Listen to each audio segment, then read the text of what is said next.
किस पाप के कारण और किसने दिया था? स्त्रियों को मासिक पीड़ा का श्राप। मित्रों, मासिक धर्म के दौरान कौन से कार्य नहीं करने चाहिए?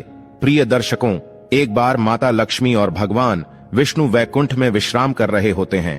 तभी देवी लक्ष्मी भगवान श्री हरि से पूछती हैं, हे प्रभु, आज मेरे मन में एक शंका उत्पन्न हो रही है। केवल आप ही मेरी इस शंका का समाधान कर सकते हैं। भगवान श्री हरि कहते हैं, हे प्रिय, तुम्हारे मन में जो भी शंका हो निसंकोच होकर पूछो। मैं तुम्हारी सभी शंकाओं का समाधान अवश्य ही करूंगा। मित्रों, देवी लक्ष्मी कहती है, हे स्वामी, मेरा पहला प्रश्न है, किस श्राप के कारण स्त्रियों को मासिक धर्म की पीड़ा सहन करनी पड़ती है? मेरा दूसरा प्रश्न यह है कि प्रभु, एक मासिक धर्म वाली प्रत्येक स्त्री को कौन से कार्य नहीं करने चाहिए? और तीसरा प्रश्न है, उस स्त्री को वह कौन से कर्म है जो भूल से भी करने से महापाप लगता है? तब भगवान श्री हरि कहते हैं, हे देवी लक्ष्मी, आज आपने समस्त मानव जाति के कल्याण के लिए बहुत ही उत्तम प्रश्न किए हैं। आपके इन सभी प्रश्नों के उत्तर इस एक प्राचीन कथा से और सतयुग की घटित घटना से प्राप्त हो जाएंगे। हे देवी, इस महान कथा को सुनने मात्र से ही समस्त पापों का नाश होता है तथा जो भी पति पत्नी इस कथा को ध्यान पूर्वक सुनते हैं उन्हें अक्षय लोक की प्राप्ति होती है। इसीलिए हे देवी, आप भी इस कथा को ध्यान पूर्वक सुनिए। मित्रों, देवी लक्ष्मी कहती हैं, हे प्रभु, मैं इस कथा को अवश्य सुनना चाहती हूँ। कृपा करें और आप इस कथा को मुझसे कहिए। मैं इसे ध्यान पूर्वक पूरा अवश्य सुनूंगी। भगवान श्री हरि कहते हैं, हे प्रिय, सतयुग काल की बात है। अंग देश में एक अत्यंत शोभायमान नगरी थी। उस नगरी में एक ब्राह्मण परिवार रहता था। उस ब्राह्मण का नाम वामन था और उसकी पत्नी का नाम सुकन्या था। वामन को समस्त शास्त्रों, ग्रंथों और वेदों का ज्ञान था तथा वह अति बुद्धिमान, गुणवान और सभी प्रकार के धार्मिक कार्यों को पूरी निष्ठा के साथ करता था।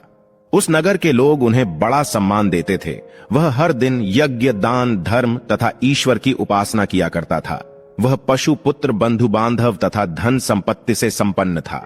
वामन की पत्नी भी अत्यंत सुंदर, चरित्रवान, गुणवान तथा पतिव्रता, धर्म का पालन करने वाली स्त्री थी। फिर एक दिन वामन ने अपने घर पर गुरुवार के दिन नारायण की पूजा रखी और सभी ब्राह्मणों को स्वयं जाकर निमंत्रण दिया। साथ ही नगर में निवास करने वाले समस्त मनुष्यों को उसने पूजा के लिए तथा भोजन के लिए बुलाया। फिर पूजा के दिन समस्त नगरवासी उसके घर पर पधारे। वामन ने सभी ब्राह्मणों और अन्य लोगों का विधि पूर्वक पूजन किया और उनका आदर सत्कार किया और फिर उसने सभी लोगों को घर के अंदर बिठाकर स्वादिष्ट भोजन कराया। ब्राह्मणों को भोजन कराने के बाद उसने भगवान का स्मरण करते हुए सभी को वस्त्र, धान्य और धन आदि का दान करके विदा किया। सभी ब्राह्मण वामन को आशीर्वाद देकर वहां से वे चले गए। उसके बाद उसने अपने परिवार, बंधु बांधव तथा अनेक दीन और भूखे लोगों को भोजन कराया। इस प्रकार से सभी को भोजन कराकर और पूजा संपन्न करके जब वह ब्राह्मण अपने घर के द्वार के सामने खड़ा रहा, तब उसने देखा कि उसके घर के सामने एक कुत्ता और गाय बात कर रहे थे। उस ब्राह्मण ने उस कुत्ते और गाय की पूरी बात सुनी तो उसे बड़ा ही आश्चर्य हुआ। मित्रों, भगवान श्री हरि कहते हैं, हे प्रिय, वह कुत्ता और गाय उसके ही पिता माता थे, जिन्होंने पिछले जन्म में कई प्रकार के पाप किए थे। इसलिए उन्हें इस जन्म में कुत्ता और गाय बनना पड़ा था। तब वामन मन ही मन सोचने लगा, यह दोनों तो साक्षात मेरे माता पिता ही हैं जो मेरे घर पर पशु बनकर आए हैं। किस कारण से इन दोनों को ऐसा विचित्र प्राणियों का शरीर प्राप्त हुआ? अब इनके उद्धार के लिए मैं क्या करूं? मित्रों, भगवान श्री हरि कहते हैं, हे प्रिय, इस प्रकार विचार करते हुए वामन गहरी चिंता में खो गया। उसने खाना पीना छोड़ दिया और रात को भी उसे नींद नहीं आ रही थी, किंतु उसने अपने धर्म का पालन करते हुए हर दिन ईश्वर का स्मरण किया। फिर एक दिन की बात है, जब अति ज्यादा विचार शक्ति करने से उसे उस रात को अचानक ही गहरी नींद आ गई और उसके स्वप्न में साक्षात मृत्यु के देवता यमराज आ गए। तब वामन ने धर्मराज को देखते हुए कहा, हे मृत्यु के देवता यमराज, क्या यह मेरा अंत समय है? मित्रों, भगवान श्री हरि कहते हैं, हे प्रिय, यमराज मेरी ही आज्ञा से वामन के स्वप्न में गए थे। तभी मुस्कुराते हुए यमराज बोले, नहीं वत्स, तुम्हारी पीड़ा से स्वयं ईश्वर भी दुखी हो गए हैं।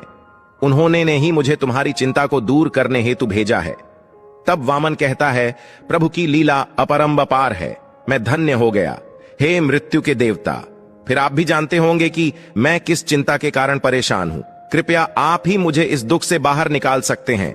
मैं अत्यंत दुखी और दुर्बल हो गया हूं। तब यमराज कहते हैं, हे ब्राह्मण, दुख ना करो, तुम्हारी जो भी शंका हो निसंकोच होकर कहो, मैं अवश्य ही तुम्हारी शंका का समाधान करूंगा। फिर वामन कहता है, हे धर्मराज, 4 दिन पहले मैंने अपने घर पर भगवान विष्णु का पूजन किया तथा अनेक ब्राह्मणों को और भूखे लोगों को भोजन कराया। विधि पूर्वक भगवान का पूजन भी किया। फिर मेरे द्वार पर एक कुत्ता और एक गाय आए थे। दोनों मेरे घर के सामने खड़े होकर बात कर रहे थे। तब से पहले गाय उस कुत्ते से इस प्रकार से कहने लगी, हे स्वामी, आज जो घटना घटी उसे तो सुनिए। हमारे पुत्र के घर में ब्राह्मणों के भोजन के लिए जब एक ग्वाला दूध लेकर आ रहा था, तभी आकाश में एक चील अपने मुंह में सांप को लेकर जा रही थी। उस मरे हुए सांप का जहर ग्वाले के दूध में गिर गया था।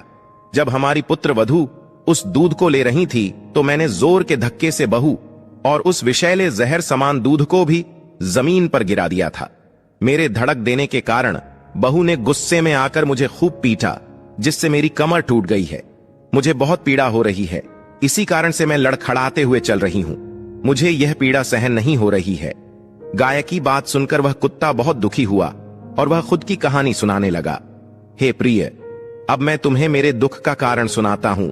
आज पूरा दिन मैं इसी घर के द्वार पर बैठा हुआ था और वामन ने सभी लोगों को भोजन कराया, किंतु इसने मेरे सामने एक रोटी का टुकड़ा तक नहीं डाला और ना ही मुझे जल पिलाया। इसी कारण से मैं बहुत दुखी हो गया हूं।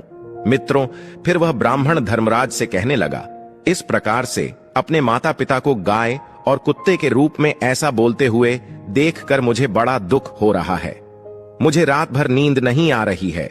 हर क्षण मुझे चिंता सता रही है। मैंने कभी कोई पाप नहीं किया है, हमेशा धर्म के कार्य किए हैं, फिर भी मेरे माता पिता को ऐसे कष्ट झेलने पड़ रहे हैं। कृपया आप मुझे बताइए, किस कारण से मेरे माता पिता की ऐसी दुर्दशा हुई है और उनकी मुक्ति के लिए मुझे कौन सा कर्म करना चाहिए। फिर धर्मराज कहते हैं, हे ब्राह्मण, तुम्हारे माता पिता ने पिछले जन्म में घोर पाप किया है। उसी पाप के कारण आज उनकी ऐसी दुर्दशा हुई है। तब ब्राह्मण कहता है, हे धर्मराज, किस पाप के कारण मेरे माता पिता की दुर्दशा हुई है, कृपया विस्तार से बताइए, मैं जानना चाहता हूं। फिर धर्मराज कहते हैं, हे ब्राह्मण, तुम ध्यान से सुनो। यह कुत्ता जो तुम्हारे पिता हैं, ये पिछले जन्म में आद्य नगर के श्रेष्ठ ब्राह्मण रहे हैं। इन्होंने एक दिन एकादशी का व्रत रखकर भोजन किया था। एकादशी के व्रत के दिन इसने दान धर्म भी नहीं किया और तामसिक पदार्थ जैसे कि प्याज और लहसुन का सेवन किया था। इसने द्वार पर आई गाय और कुत्तों को कभी भोजन नहीं खिलाया था। इसने अपने पितरों का श्राद्ध भी विधि पूर्वक नहीं किया।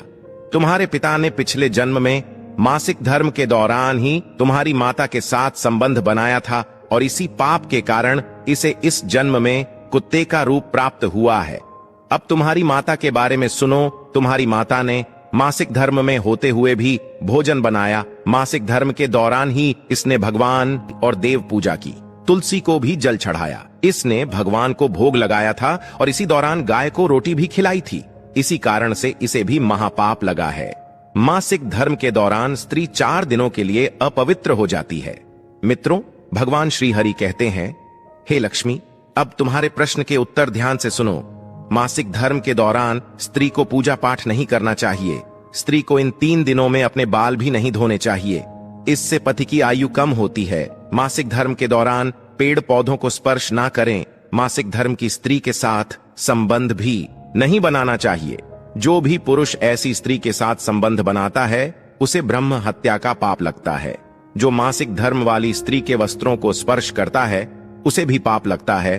मासिक धर्म वाली स्त्री के शरीर में 3 दिनों तक ब्रह्म हत्या का पाप निवास करता है और चौथे दिन ही वह स्नान करके पवित्र हो जाती है। चौथे दिन स्नान करने के पश्चात मासिक धर्म वाली स्त्री को अपने पति का ही मुख देखना चाहिए, अन्य किसी का भी नहीं। यदि पति समीप ना हो तो सूर्य देव के दर्शन करने चाहिए।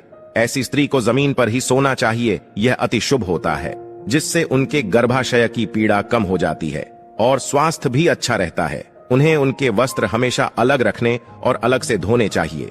मित्रों, धर्मराज कहते हैं, हे ब्राह्मण, इसी पाप के कारण तुम्हारे पिता को कुत्ता और तुम्हारी माता को गाय का जन्म प्राप्त हुआ है। वामन कहता है, हे धर्मराज, अब आप मुझे मेरे माता पिता की मुक्ति के लिए उपाय बताइए।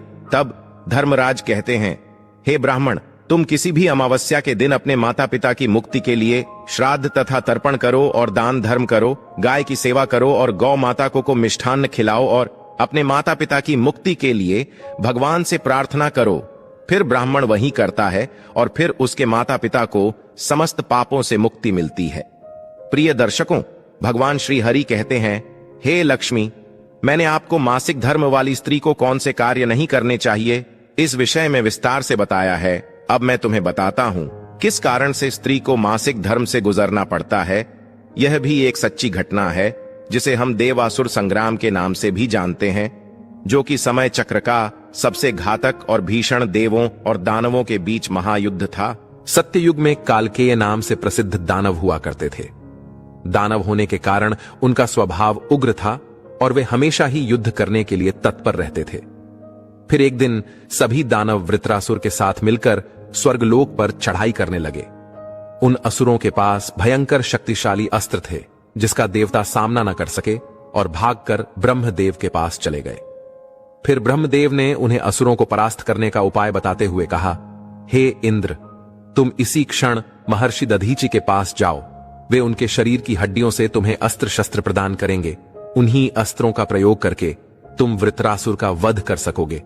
फिर सभी देवता महर्षि दधीचि के आश्रम पर जाते हैं और उन्हें प्रार्थना करके अस्त्र प्रदान करने की विनती करते हैं। फिर संसार के कल्याण के लिए महर्षि दधीचि अपने शरीर की हड्डियों से अस्त्र शस्त्र निर्माण करते हैं। उन्हीं अस्त्रों में से एक वज्र नाम का अस्त्र होता है जिसे देवराज इंद्र धारण कर लेते हैं। फिर सभी देवता गण वृत्रासुर के साथ युद्ध करने के लिए निकल जाते हैं। देवताओं और दानवों के बीच भीषण युद्ध होता है। सभी देवता आकाश में दानवों से युद्ध के लिए एकत्रित हो जाते हैं और प्रहार करने लगते हैं। अनेक दिनों तक इस प्रकार से दैत्यों और देवताओं के बीच में भीषण युद्ध चलने लगता है। फिर देवराज इंद्र और वृत्रासुर आमने सामने आ जाते हैं। दोनों के बीच भीषण युद्ध होता है और फिर देवराज इंद्र अपने वज्र का प्रहार करके वृत्रासुर को मार डालते हैं। उस दानव वृत्रासुर की मृत्यु होते ही उसके शरीर से ब्रह्म हत्या बाहर निकलती है और इंद्र का पीछा करने लगती है। फिर वह ब्रह्म हत्या इंद्र के शरीर में प्रवेश कर लेती है, जिससे इंद्र को ब्रह्म हत्या का पाप लगता है। देवराज इंद्र ब्रह्मदेव के पास जाते हैं और उनसे ब्रह्म हत्या से छुटकारा दिलाने के लिए कहते हैं। फिर ब्रह्मदेव उस ब्रह्म हत्या को इंद्र के शरीर से निकलने की आज्ञा देते हैं और वह ब्रह्म हत्या इंद्र के शरीर से बाहर निकलकर ब्रह्मदेव से कहने लगती है, हे परम पिता, अभी तक मैं वृत्रासुर के शरीर में निवास कर रही थी, क्योंकि उसने अनेक ब्रह्म हत्याएं की थी। जब इंद्र ने उसकी हत्या की तो मैं इंद्र के शरीर में वास करने लगी। अब आप ही मुझे कोई उचित स्थान दीजिए जहां पर मैं रह सकूं।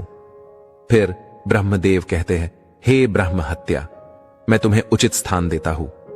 फिर ब्रह्मदेव ने ब्रह्म हत्या के 4 भाग किए और कहा, हे ब्रह्म हत्या, तुम्हारा 1/4 भाग अग्नि के भीतर रहेगा। जो भी मनुष्य अग्नि को आहुति नहीं देगा तुम उसके शरीर में प्रवेश कर लेना। तुम्हारा दूसरा 1/4 भाग जल के भीतर रहेगा। जो भी जल में थूकेगा अथवा मल मूत्र का त्याग करेगा तुम उसके शरीर में प्रवेश करोगी। फिर तीसरा 1/4 भाग पेड़ पौधों और वृक्षों के भीतर रहेगा। जो भी मनुष्य अकारण ही वृक्षों को काटेगा उसे भी ब्रह्म हत्या का पाप लगेगा।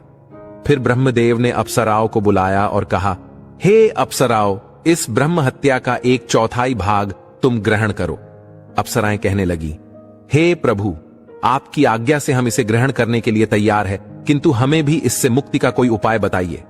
फिर ब्रह्मदेव कहने लगे, हे अप्सराओं, जो भी पुरुष रजस्वला स्त्री के साथ संबंध करेगा उसके अंदर यह ब्रह्म हत्या प्रवेश कर जाएगी। इस प्रकार से ब्रह्म हत्या के 4 भाग हुए, एक अग्नि में, दूसरा जल में, तीसरा वृक्षों में और चौथा स्त्रियों के अंदर प्रवेश कर गया। उसी ब्रह्म हत्या के भाग के कारण स्त्रियों को मासिक धर्म आता है। जो भी पुरुष मासिक धर्म के दौरान स्त्रियों को स्पर्श करता है अथवा उनके साथ संबंध बनाता है उसे ब्रह्म हत्या का पाप लगता है।